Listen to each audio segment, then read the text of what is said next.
host of people here to talk to you tonight, ranging from the president of the AFL-CIO, Al Henley, to Tammy Ryan, who's the president of the Local 131 at the VA in Tuscaloosa, Anthony Young, State of Alabama Council President from the AFL-CIO Social Security 2208, to the Mayor of Anniston, Gene Robinson.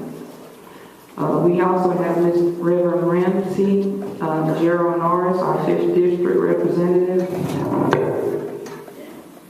and our steel workers. We also have our teachers union too. Mr. Al Henley, President of AFL-CIO. Thank you, Sheree. On behalf of my co-worker, Mr. Brandon Riley, Secretary Treasurer of the Alabama AFL-CIO, and a good portion of the executive board of the Alabama AFL-CIO, and it is good to be at a union meeting full of folks. The Alabama AFL-CIO represents all the unionized workers in the state of Alabama. We're proud of it. We're proud of you. We believe that the unionized workforce in the state of Alabama is the most highly skilled, highly trained, productive workforce in the world. It's documented time and time again. No other country has anything even close. Before I really get cranked up, I want to take just a second and thank all of you who work here at the Anniston Army Depot in Local 1945 for the work you've done to keep our soldiers safe in time of war. I understand up-armoring tanks, jeeps, APCs. Y'all were all involved in that and doing different work things to keep our soldiers so safe. It's certainly honorable, and it's good living, and I want to thank all of you from the bottom of my heart as just a regular old tax-paying American citizens. You did good. By that, I want to thank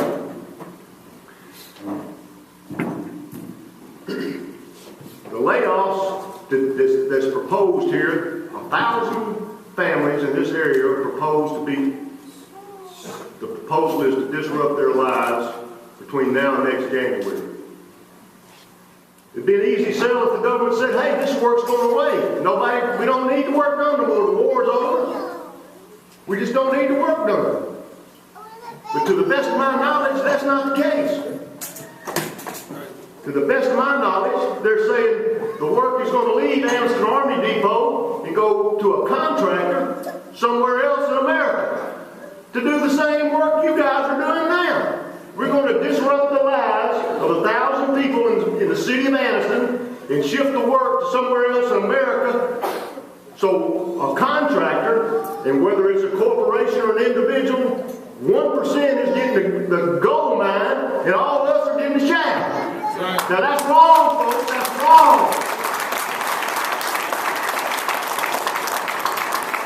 Not only would Gerald and the AFGE locals be in Washington, D.C. jumping up and down like 12-year-old shortstops about what's being done to the people in the city of Anniston, unionized workers from all over America will be in Washington, D.C. side by side with the American Federation of Government Employees trying to get this crap straight. It's wrong. Stand up for yourselves. Just have a screaming hissy fit. Stay strong. Do what's right. Thank you.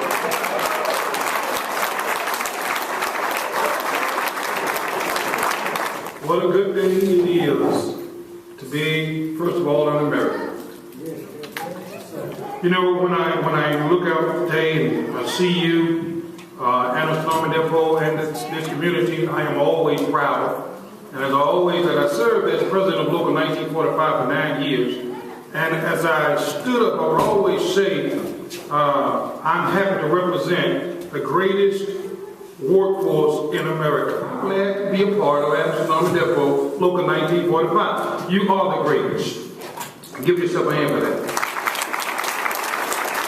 We're here to figure out, really, our next move. Because as president and Local 1945 and the executive board has worked with me to try to figure out how do we combat this travesty and this, in my mind, disaster that will affect this community. So we are very concerned about that. Now, what saddens me is that we came together on September 11, 2001. And guess what, my brothers and sisters? We are still together. And guess what? We will stay together. AFGE is committed to doing whatever is necessary to make sure that your voice is heard loud and clear. We're committed to that. These employees that I've talked about, that I'm proud of, just a few days ago, all of a sudden, out of nowhere, was told that they possibly might be losing their job. That saddened me.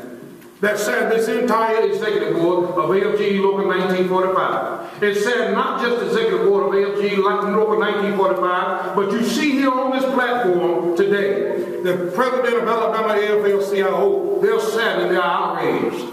You see the teachers union, you see the steel workers, you see American Federation of Government Employees have come together here tonight to let this community know that they are standing with you. They're standing with you.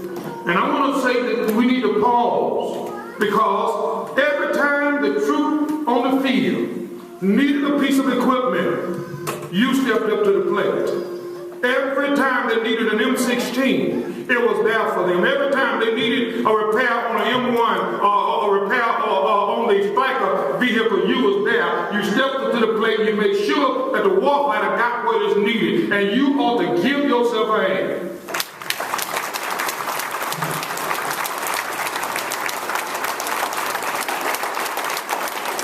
When the soldier came back lame, it was the VA nurse, the federal employee, that made sure that soldier got all the attention that he or she needed.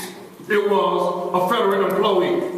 When the time for disability, because of their disabilities, were time to file claims, it was Social Security that got those claims processed for those soldiers out there on the field. It was the federal employee. And it was you, the members of Anniston Army Depot, that made sure that every tank was on time. And of course, they depended on you. And now we are told, as many federal employees, that they don't need us any longer. Not just you, Anniston, but you're very dear to my heart. But across the board, federal employees are under attack. And it's time for us to take a stand. It's time for us to fight.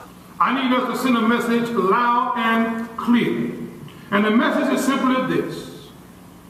We need to tell Washington, D.C. that there is something that just don't make sense.